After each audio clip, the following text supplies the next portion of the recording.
Ох, на одних улитках можно разжиться, я думаю, довольно неплохо. Улитки от BMW со значками Mustang. А? Уровень? Да. О, ти так нема кліна, ти що? Саш. Просто гарна компресія. Да? А ну пробуй дальше вперед. Ой-ой-ой-ой-ой-ой. Не надо его крутить. Хотел открутить шкив, так как мотор в клине, ничего не фиксировал, просто начал откручивать, и мотор крутится. Плохо, но крутится. Разбирать все равно надо, но он крутится. Ну, крутить дальше страшно, чтобы ничего там не повредить еще больше, если...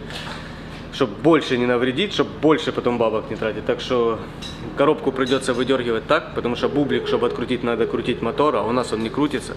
Снимаем коробку в наглую вместе с бубликом и продолжаем разбор. Піп-піп.